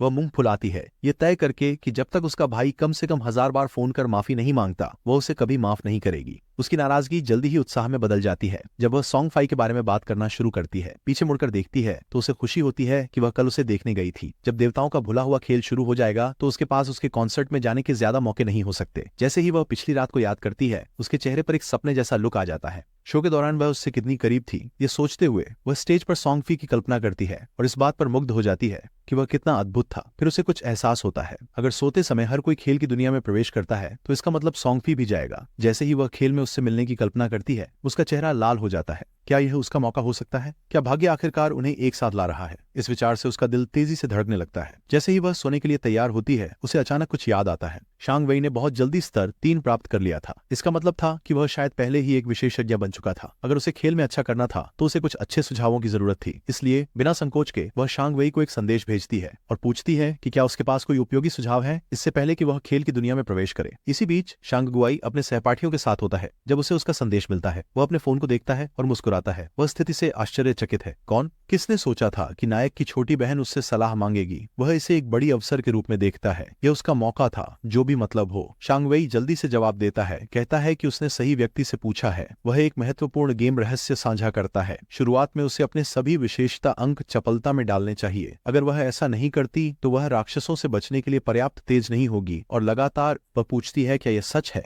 भले ही वह एक मैच क्लास चुनती हो। शांग वेई उसे आश्वस्त करते हैं कि यह सच है। वे समझाते हैं, चुस्ती मैच के लिए भी उपयोगी होती है। समझाते हैं क्योंकि यह कास्टिंग गति को बढ़ाता है, जो शुरुआत में महत्वपूर्ण है। अभी भी असमंजस में वह पूछती है कि अगर वह अपनी फुर्ती सुधारने के बाद भी नहीं जीत पाई तो क्या होगा? शांग वेई आत्मविश्वास से उसे चिंतित न होने के लिए कहते हैं। जब तक उनके गांव में कोई स्तर 5 तक पहुंचता है, गांव की टेलीपोर्टेशन संरचना सक्रिय हो जाएगी, सभी प्रारंभिक गांवों को जोड़ते हुए। ऐसा होते ही वह उसे स्तर बढ़ाने में मदद करने के लिए एक यादृच्छिक पार्टी में शामिल हो सकती है और वह टेलीपोर्टेशन वृत्त सक्रिय होने पर उसे ढूंढ लेगा। ये सुनकर वह बहुत खुश महसूस करती है। अपने बिस्तर पर लेटी हुई वह अपने आप में मुस्कुराती है, सोचती है कि शांग वेई जैसे लोग कितने काम के होते हैं। इसी तरह से उसने किसी को अपनी मदद के लिए पा लिया है। जैसे ही वह सोने लगती है, एक और विचार आता है। यह है, वह अपने भाई से पहले खेल में शामिल होगी, तेजी से स्तर बढ़ाएगी और मजबूत बन जाएगी। जब उसका भाई आखिरकार शामिल होगा तो वह सुनिश्चित करेगी कि उसे मुश्किल समय मिले। कोई मदद नहीं, कोई समर्थन नहीं, उसे खुद ही प्रबंधन करना होगा। अपनी योजना से खुश वह सो जाते हैं और आने वाले रोमांच के लिए उत्सुक रहते हैं। दृश्य फिर से खेल की ओर स्थानांतरित हो जाता है, जहां नायक पराजित बॉस राक्षस से मिले लूट के ऊपर खड़ा होता है। खजाने में से एक चमकती हुई गेंद उसकी नजर में आती है। जब वह इसे उठाता है तो एक सिस्टम सूचना प्रकट होती है, जिसमें कहा गया है कि उसने श्रापित रिंग प्राप्त की है, एक सुनहरा टी, आपकी वस्तु। फिर प्रणाली इसकी विशेषताओं का विवरण देती है। अंगूठी किसी भी व्यक्ति द्वारा उपयोग की जा सकती है और सभी विशेषताओं को 8 अंक तक बढ़ाती है। यह डार्क तत्वीय प्रतिरोध को 26 अंक तक बढ़ाती है और कमजोर बिंदु के हमलों को 1.5 गुना अधिक मजबूत बनाती है। लेकिन इसे पहनने के लिए कम से कम स्तर 4 होना आवश्यक है। लाभों को देखते हुए नायक देखता है कि कुल बढ़त 32 अंक है, 3 बार लेवल अप करने के समान अंक। इसके अलावा अंगूठी की डार्क प्रतिरोध कई दुश्मनों के खिलाफ सहायक होगी और कमजोर बिंदु हमले का बूस्ट एक अच्छा बोनस है। यह जानकर वह शापित अंगूठी को अपनी यात्रा के लिए एक मूल्यवान वस्तु के रूप में देखता है। वह अपने नए आइटम के बारे में अधिक सोच पा रहा था कि एक और सिस्टम अधिसूचना दिखाई देती है जिसमें कहा गया है कि उसने एक नई कौशल सीखा है जिसे इंस्टेंट शैडो स्लैश कहा जाता है, जो एक सिल्वर टियर की हत्यारा प्रकार की क्षमता है। सिस्टम इसके काम करने के तरीके को समझाता है। जब उपयोग किया जाता है तो यह कौशल एक दिशा में कई बार हमले करता है, 15 मीटर तक पहुंचती है। ये 5 सेकंड के लिए अस्थायी अमरता भी देता है और 2.1 मीटर चौड़े रास्ते में सभी दुश्मनों को 3 बार मारता है। प्रत्येक प्रहार करता है 100 नुकसान और बैकस्टैब के रूप में गिना जाता है, लेकिन यह कमजोर बिंदुओं पर चोट नहीं करता। इस कौशल की 12 सेकंड की शीतलन अवधि है। यह देखकर कि यह क्षमता कितनी उपयोगी है, नायक जानता है कि यह तात्कालिक अदृश्यता के बोनस के साथ एक मजबूत क्षेत्र हमला है। वह तेजी से इस कौशल को सीख लेता है। कुछ विकास बिंदु बचने पर वह अपने एक महत्वपूर्ण कौशल लालची सिस्टम 8 विकास बिंदु लेता है और कौशल को जेड रैंक से हीरा रैंक में उन्नत करता है। ग्रीडी हैंड के प्रभाव में बड़ा बढ़ावा मिलता है। पराजित राक्षसों से अतिरिक्त लूट पाने की संभावना 160% से बढ़कर 220% हो जाती है और उस लूट के एक स्तर ऊपर होने की संभावना 20% से बढ़कर 40% हो जाती है। इस उन्नति के बारे में सोचकर नायक समझता है कि इस सुधार के साथ अब उसे प्रत्येक दुश्मन से 2 लूट के आइटम मिलेंगे। प्रत्येक हत्या को 3 गुना अधिक फायदेमंद बनाना। अपनी शेष उत्क्रांति बिंदुओं को बर्बाद नहीं करना चाहते हुए वह इंस्टेंट शैडो स्लैश को 3 स्तरों से अपग्रेड करता है। सिस्टम 3 उत्क्रांति बिंदुओं को लेता है, उसे सिर्फ एक के साथ छोड़ देता है। कौशल तेजी से विकसित होता है, सिल्वर रैंक से गोल्ड रैंक में जाता है और अंत में प्लेटिनम रैंक तक पहुंचता है। कौशल की हमले की सीमा बढ़ रही है, 15 मीटर से 21 मीटर तक बढ़ रही है, जिससे अधिक अवसर मिलते हैं। अब अदृश्यता 7 सेकंड तक रहती है, जिससे उसे थोड़ी और सुरक्षा मिलती है। वॉर की संख्या 3 से बढ़कर 5 हो गई है, जो अपने 3.1 मीटर विस्तृत पथ में सभी दुश्मनों को मार रही है। कूल डाउन अब थोड़ा कम है, 12 सेकंड से घटकर 10.43 सेकंड हो गया है, जो इसे थोड़ा अधिक प्रभावी बनाता है, लेकिन फिर भी इसका सावधानीपूर्वक उपयोग करने की आवश्यकता है। अब प्रत्येक स्ट्राइक 200 डैमेज करती है, जो इसकी पूर्ववर्ती शक्ति को दोगुना कर देती है। हर हमला अब बैकस्टैब की तरह गिना जाता है। बैकस्टैब स्किल इफेक्ट को ट्रिगर करता है, भले ही यह कमजोर बिंदुओं पर नहीं लग सकता। इन उन्नयनों को देखकर नायक जानता है कि यद्यपि कूलडाउन बहुत कम नहीं हुआ है, कौशल की उसे अधिक समय तक अदृश्य रखने की क्षमता लड़ाइयों में बड़ा लाभ हो सकती है। बाकी की लूट को देखकर वह जल्दी से देखता है कि अधिकांश उपयोगी नहीं है, लेकिन एक आइटम विशेष रूप से ध्यान खींचता है। एक रजत स्तरीय योद्धा कौशल किताब बैटल। वह जानता है कि इसे बेचने से उसे अधिक कारोबार योग्य जीवन मिलेगा। जैसे ही वह लूट की जांच खत्म करता है, वह कुछ हिलता हुआ नोटिस करता है। आसपास मुड़ते ही वह देखता है कि 3 विशाल प्राणी उसकी ओर आ रहे हैं। बिना देर किए वह उन्हें स्तर 4 लिम्ब क्रॉलर पहचानता है, कुरूप और खतरनाक राक्षस। डरे बिना वह इसे अपनी सुधारित कौशल का प्रयास करने का अच्छा मौका मानता है। वह जल्दी से इंस्टेंट शैडो स्लैश सक्रिय करता है। एक झटके में वह धुंधला हो जाता है, तेज कट के सिलसिले को शुरू करता है, जो जीवों को आसानी से चीर देता है। लिम्ब क्रॉलर्स प्रतिक्रिया करने से पहले ही टुकड़े टुकड़े हो जाते हैं। जैसे ही धूल बैठती है, एक सिस्टम सूचना पॉपअप होती है, उनकी हार की पुष्टि करते हुए। सिस्टम उसकी जीत को रिकॉर्ड करता है, उसे 80 अनुभव बिंदु और एक अतिरिक्त 5 दिन का व्यापार योग्य जीवन काल एक रॉग के रूप में देता है। अंत के बाद खड़ा हुआ एक काली डरावनी आभा नायक को घेर लेती है। वह शांति से अपनी नई शक्ति के बारे में सोचता है, ये महसूस करते हुए कि दुश्मनों को हराने की उसकी क्षमता में काफी सुधार हुआ है। वह एक रणनीति के बारे में सोचता है, यह समझते हुए कि यदि वह अपनी पॉइजन डार्ट कौशल के साथ इंस्टेंट शैडो स्लैश का उपयोग करता है तो वह युद्ध शुरू होने से पहले ही जीत सकता है। अपनी व्यापार योग्य जीवन अवधि को जांचते हुए वह देखता है कि उसके पास 618 दिन है, लेकिन अपनी गेम स्किल्स और गियर को वास्तविक दुनिया में लाने के लिए उसे कम से कम 900 दिनों की जरूरत है, या लगभग 2.5 वर्षों की। इस लक्ष्य को ध्यान में रखते हुए वह अपने अगले कदमों की योजना बनाता है। सबसे पहले अपने इन्वेंट्री में मौजूद सभी कीमती वस्तुओं को बेचें। अगर सब कुछ ठीक चला तो वह आवश्यक जीवन काल को जल्द ही प्राप्त कर सकता है। जैसे ही वह स्तर 10 पर पहुंचता है, वह अंततः वर्चुअल और वास्तविक दुनिया को जोड़ सकता है। दृश्य नायक के वापस शुरुआती शहर की ओर लौटने की ओर बदलता है। अदृश्य होने के कारण उसकी छिपी छवि कौशल की वजह से चुपचाप चलते हुए वह पास की बातचीत सुनता है। एक व्यक्ति एक महिला को स्तर 3 तक पहुंचने पर बधाई देता है और उसे एक वादे की याद दिलाता है। हुआ उनको देखते हुए वह देखता है कि यह लिजी और लाओ माओ है। उनकी बातचीत से पहले की गई डील का पता चलता है। लाओ माओ ने लिजी को स्तर 3 तक पहुंचने में मदद करने के लिए सहमति व्यक्त की थी, ताकि वह खेल से लॉग आउट कर सके, बदले में 5 मिलियन नकद में। अब जब वह अपने लक्ष्य तक पहुंच गई है, लाओ माओ अपने भुगतान की उम्मीद कर रहा है। लिजी उसे आश्वस्त करती है, पूछते हुए कि क्या वह वास्तव में सोचता है उसके पिता की कंपनी टोइंग इंडस्ट्री इतनी छोटी राशि नहीं बचा सकती। वह उसे बताती है कि वह लॉग आउट करेगी और असली दुनिया में लेन देन संभालेगी। जाने से पहले वह लाओ माओ को अपना फोन नंबर देती है और उसे लॉग आउट करने के बाद संपर्क करने को कहती है। फिर वह एक और पेशकश करती है। वह उसकी सभी व्यापार योग्य जीवन प्रत्याशा खरीदना चाहती है। प्रत्येक दिन के लिए 10,000 नकद की पेशकश कर रही है। लाओ माओ उत्सुकता से सहमत होता है, इस पैसे को लेकर उत्साहित है जो वह कमाएगा। एक आत्मसंतुष्ट शक्ल के साथ वह कहता है कि किंगफैन कितना मूर्ख था जो लिजी की पेशकश को ठुकरा दिया। उन्होंने कहा कि वे इस सौदे के बारे में तब और बात कर सकते हैं जब वे वास्तविकता में मिले। उनके द्वारा देखे बिना किंग फेंग चुपचाप उनके बीच से गुजरता है। स्पष्ट रूप से छिपे हुए लाओ माओ किंग फेंग की उपस्थिति से अनजान खेल में जीवन काल के महत्व को नजरअंदाज करते हैं। उसे लगता है कि चिंता करने की कोई जरूरत नहीं है, क्योंकि वह जीवन काल को उतनी ही आसानी से इकट्ठा कर सकता है जितनी आसानी से इन गेम मुद्रा को। उसके लिए खेल की उपलब्धियों को वास्तविक दुनिया के पैसे में बदलना सबसे अच्छी रणनीति है, और वह इसे समझने के लिए खुद को चतुर मानता है। दृश्य प्रारंभिक शहर में बदल जाता है, जहां किंग फेंग टेलीपोर्टेशन गेट के सामने खड़ा है। जैसे ही वह अपना हाथ बढ़ाता है, गेट चमकदार नीले ऊर्जा से चमकने लगता है। जैसे ही रोशनी तेज होती है, शहर और उसे एक प्रतिष्ठा बिंदु प्रदान करना। प्रणाली समझाती है कि वह टेलीपोर्टेशन गेट का उपयोग दिन में एक बार मुफ्त में कर सकता है, लेकिन अधिक उपयोग करने के लिए वह व्यापार योग्य उम्र का उपयोग करना होगा। हालांकि चूंकि खेल में कोई अन्य टेलीपोर्टेशन गेट्स अभी सक्रिय नहीं है, ये फिलहाल उपयोगी नहीं है। किंग फेंग टेलीपोर्टेशन सिस्टम के बारे में सोचते हैं, ये जानते हुए कि यह दो तरफा व्यवस्था है। केवल एक पक्ष को सक्रिय करने से मदद नहीं मिलती। किसी अन्य खिलाड़ी को किसी अन्य प्रारंभिक कस्बे में स्तर 5 तक पहुंचकर अपने गेट को सक्रिय करना होगा ताकि ये काम करे। वह याद करता है कि अपने पिछले जीवन में सोंगफी फायरफ्लाई टाउन में था। आगे रहने के लिए वह एक वेदी तैयार करता है जो उसे तुरंत सतर्क कर देगी जब कोई फायरफ्लाई टाउन गेट को सक्रिय करेगा। वह सिर्फ इंतजार नहीं कर रहा है, वह तैयार हो रहा है। जैसे ही वह गेट सक्रिय होगा, वह सोंगफी का सामना करने के लिए तैयार होगा। जैसे जैसे वह शहर में और गहराई में जाता है, उसके विचार उसके मुख्य लक्ष्य पर हैं। हालांकि कस्बों के बीच टेलीपोर्ट करना अधिकांश खिलाड़ियों के लिए महत्वपूर्ण है, वह जानता है कि असली चुनौती अब भी आगे है। उसका असली उद्देश्य स्तर 10 तक पहुंचना और भगवान की परित्यक्त दुनिया में प्रवेश करना है, जहां वह अंततः अपनी शक्ति को सक्रिय कर सकता है। तभी उस अभिशप्त खेल की वास्तविक चुनौती शुरू होगी। थोड़ी देर बाद वह अपनी दुकान लगाता है और एक सिस्टम सूचना प्रकट होती है, जिससे आसपास के सभी खिलाड़ियों को पता चलता है कि वह उपकरण बेच रहा है और कौशल पर केवल 10 सेकंड के लिए। ये पहले आओ पहले पाओ का मौका है। प्रतिक्रिया तुरंत होती है। खिलाड़ी उत्साहित हो जाते हैं, उसकी ओर तेजी से बढ़ते हैं और उसे विशेषज्ञ कहते हैं। कुछ कहते हैं कि वे इस पल का इंतजार कर रहे थे, इसे हासिल करने के लिए व्यापार योग्य आयु बचा रहे थे। एक खिलाड़ी गर्व से बताता है कि उसने 150 दिन की आयु बचा रखी है, जबकि दूसरा याद करता है कि पिछली बार जब किंग फेंग ने दुकान लगाई थी, उसने एक आइसिकल स्पेल बेचा जिसने खरीदार ग्रे को रैंकिंग में दूसरे स्थान पर पहुंचने में मदद की। एक और खिलाड़ी रोमांचित होकर एक सिल्वर टियर कौशल पुस्तक खोजता है, जिसे बैटल रोवर कहा जाता है, जो केवल योद्धाओं के लिए होती है, और बिना किसी झिझक के इसे खरीदने का फैसला करता है। एक सिस्टम नोटिफिकेशन पॉपअप होता है जिसमें पुष्टि होती है कि बैटल रोवर कौशल पुस्तक 300 दिनों की व्यापार योग्य जीवन काल के बदले बेची गई है। आसपास के खिलाड़ी स्तब्ध है। एक सवाल करता है कि क्या एक स्किल बुक वाकई इतनी महंगी है। दूसरा खिलाड़ी उसे खारिज करता है, समझाते हुए कि बैटल रोवर योद्धा की राक्षसों की खेती करने की क्षमता को बहुत बढ़ाता है।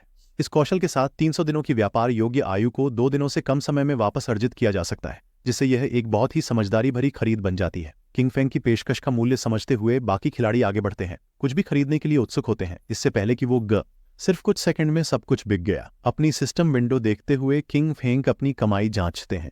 सिर्फ 1 मिनट में उन्होंने 650 दिनों की ट्रेडेबल जीवन काल इकट्ठा कर ली। उसकी कुल आयु को 2174 दिन पर पहुंचाने के बावजूद वह संतुष्ट नहीं है, ताकि अपनी विशेषताओं, कौशल और उपकरणों को वास्तविक दुनिया में ला सके। उसे जीवन काल की ओर आवश्यकता है। इस बीच कुछ खिलाड़ी शिकायत करते हैं कि उन्हें कुछ खरीदने का मौका नहीं मिला। वे पूछते हैं क्या वह फिर से यहां दुकान लगाएगा, और वह पुष्टि करता है कि वह ऐसा करेगा। अचानक एक महिला खिलाड़ी उसे पुकारती है, कहती है कि उसके पास एक खजाना है और पूछती है कि क्या वह सौदा करने में दिलचस्पी रखता है। जब वह मुड़कर देखता है तो उसे पहचानता है। वह वांग मेंग की टीम की सदस्य है। सिस्टम तेजी से खजाने की पहचान करता है, जो एक स्पेस रिंग है जिसमें 12 इन्वेंट्री स्लॉट है। यह जोड़ता है कि यह रिंग किंग फेंग के बैकपैक या उपकरण में जगह नहीं लेती। किंग फेंग क्षण भर के लिए स्तब्ध रह जाते हैं। वह जानता है कि अंतरिक्ष रिंग का असली मूल्य क्या है। यह एक दुर्लभ भंडारण वस्तु है जो रिंग या बैकपैक स्लॉट का उपयोग नहीं करती। चूंकि खिलाड़ी केवल 3 भंडारण बैकपैक ही ले जा सकते हैं, ऐसी वस्तु अमूल्य होती है। वह समझता है कि जबकि अंतरिक्ष रिंग तकनीकी रूप से किसी भी राक्षस से मिल सकती है, संभावना बेहद कम है। ये बात आश्चर्यजनक है कि इस लड़की ने अपने लाभ पेशे के साथ खेल में इतनी जल्दी एक प्राप्त कर लिया। उसकी किस्मत अविश्वसनीय है। बिना देरी किए वह अंगूठे की कीमत पूछता है, पहले से ही इसकी असली कीमत समझते हुए। अपने पिछले जीवन में 12 स्लॉट की ऐसी अंतरिक्ष रिंग एक चौंकाने वाले 3600 दिन के व्यापार योग्य आयु के लिए बिकी थी। लेकिन जीवन काल पूछने के बजाय लड़की उसे अपने प्रस्ताव से चौंका देती है। वह उसकी जीवन काल बिल्कुल नहीं चाहती। इसके बजाय वह उसे मित्र के रूप में जोड़ने और उसके साथ मिलकर एक बॉस राक्षस को हराने का प्रस्ताव देती है। किंग फेंग तुरंत ही सहमत हो जाते हैं और एक सिस्टम सूचना पॉपअप होती है जो पुष्टि करती है कि खिलाड़ी बिग प्लम ने उसकी मित्रता अनुरोध स्वीकार कर लिया है। जैसे ही वे शेल टाउन छोड़ते हैं, किंग फेंग प्लम से उस बॉस मॉन्स्टर के बारे में पूछते हैं जिससे उसे मदद की जरूरत है। प्लम बताती है कि यह एक गोल्ड टियर बॉस है, लेकिन उसने उसका नाम नहीं पकड़ा क्योंकि वह बहुत दूर था। वह कहती है कि यह एक जर्जर नाव पर स्थित है। किंग फेंग हैरान है, क्या यह गोल्डन घोस्ट शिप हो सकता है? वह जानते हैं कि यह जहाज एक दुर्लभ विशेष बॉस है जो किसी भी स्तर पर दिखाई दे सकता है। इसकी उपस्थिति की दर बहुत कम है, लेकिन जब यह पहले प्रकट हुआ था तो इसके द्वारा गिराए गए मजबूत गियर के लिए बड़े गिल्ड्स में जबरदस्त लड़ाई हुई थी।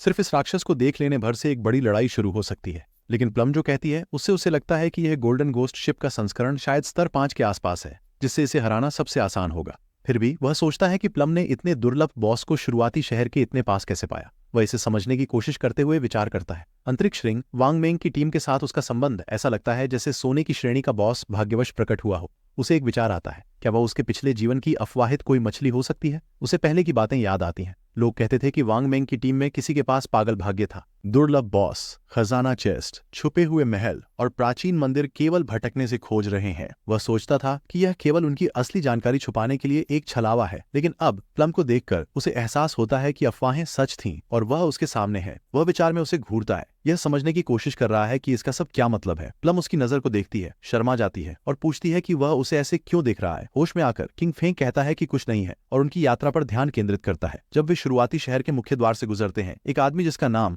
वे पास में छिपी एक आकृति को नहीं देख पाते, एक गंजा खिलाड़ी पेड़ के पीछे छिपा हुआ है, उनकी हर हरकत को देख रहा है। दृश्य एक कठिन दिखने वाले खिलाड़ियों के समूह की ओर बदल जाता है, जहां लंबे बालों वाला आदमी गंजे खिलाड़ियों के सामने खड़ा होकर अधिकार पूर्वक बात कर रहा है। वह अपने पिछले विजय के बारे में बात करता है, जैसे कि अपनी टीम को रेत के शहर के अधिपति पर विजय दिलाना। विश्वास के साथ वह गंजे खिलाड़ियों से कहता है कि अगर वे उसका अनुसरण करेंगे तो वह सुनिश्चित करेगा कि वे खेल में सफल हों। उसके और कुछ कहने से पहले गंजा खिलाड़ी जो किंग फेंग को देख रहा था दौड़कर वापस आता है और रिपोर्ट करता है कि लक्ष्य एक लड़की के साथ शहर छोड़ चुका है। बॉस मुस्कुराता है, वह इस खबर पर हंसता है, सोचते हुए कि किंग फेंग सिर्फ एक और युवा लड़का है। खूबसूरत चेहरे से आसानी से विचलित हो जाता है। बिना किसी देरी के वह अपने समूह को इकट्ठा करता है और उन्हें आगे बढ़ने का आदेश देता है। यह उनके कदम उठाने का समय है। इस बीच शहर के बाहर जब वे अपनी यात्रा जारी रखते हैं, किंग फेंग अपनी शर्तों के बारे में बात करता है प्लम के दल की मदद करने के लिए। वह कहता है कि अगर बॉस ऐसे उपकरण या कौशल की किताबें गिराता है जो प्लम उपयोग कर सकती है तो वे उसके पास जाएंगी, लेकिन बाकी सब उसका होगा। प्लम एक पल के लिए सोचती है और फिर पूछती है कि बाकी पार्टी के सदस्य जैसे वांग मेंग इस सौदे से क्या मिलेगा। शिंग फेंग समझाते हैं कि चूंकि पार्टी के अलग अलग भूमिकाएं हैं, इसलिए इस बात की कोई गारंटी नहीं है कि हत्यारे के लिए उपकरण मिलेगा। अगर ऐसा होता है तो वह यूं ही लड़ता रहेगा, जो उचित नहीं होगा। उसकी बात समझते हुए प्लम उसकी शर्तों से सहमत हो जाती है, लेकिन एक छोटी सी आग्रह करती है। अगर कोई उपकरण उसके कप्तान या अन्य पार्टी सदस्यों के लिए गिरता है तो वह पूछती है कि क्या वह उसे रियायत पर बेच देगा। किंग फेंग सहमत हो जाता है। शर्तें तय होने के बाद प्लम कहती है कि वे बॉस के स्थान पर जाएंगे। जब वांग मंग और उसकी पार्टी के बाकी सदस्य खेल में फिर से प्रवेश करते हैं, लेकिन थोड़ी दूर चलने के बाद उसे एहसास होता है कि वह नहीं जानती कि वे कहां जा रहे हैं। यह केवल तब होता है जब किंग फेंग आखिरकार उसे उनके गंतव्य के बारे में बताता है कि उसे समझ में आता है वे अब गोल्ड टियर बॉस मॉन्स्टर से लड़ने जा रहे हैं। हुआमी है। यह विचार पागलपन जैसा लगता है। किंग फेंग एक हत्या करने वाला है और वह एक जादूगर है। वह अदृश्य हो सकता है, लेकिन वह इतनी मजबूत दुश्मन से एक बार नहीं झेल सकती। इस समय सिर्फ उन दोनों के साथ एक गोल्ड टियर बॉस का सामना करना एक आत्मघाती इच्छा जैसा लगता है, लेकिन किंग फेंग शांत और आत्मविश्वास से भरा रहता है। वह बिल्कुल भी नहीं चाहता कि वह लड़े। उसकी योजना है कि वह अकेले ही बॉस का सामना करे, जबकि वह सुरक्षित दूरी से देखे। भले ही वह आत्मविश्वासी है, प्लम को विश्वास करना मुश्किल लगता है। उसे पता है कि वह ताकतवर है, लेकिन अकेले गोल्ड टियर बॉस को हराना सुना नहीं गया है। जैसे ही वह उससे और सवाल पूछने की सोच रही होती है, किंग फेंग अचानक रुक जाता है। कुछ महसूस करते हुए मुस्कुराकर बिना कुछ कहे वह अपनी लेटेंट इमेज स्किल का उपयोग करता है और हवा में गायब हो जाता है। प्लम स्तब्ध रह जाती है। वह इधर उधर देखती है, यह समझने की कोशिश करती है कि क्या हुआ।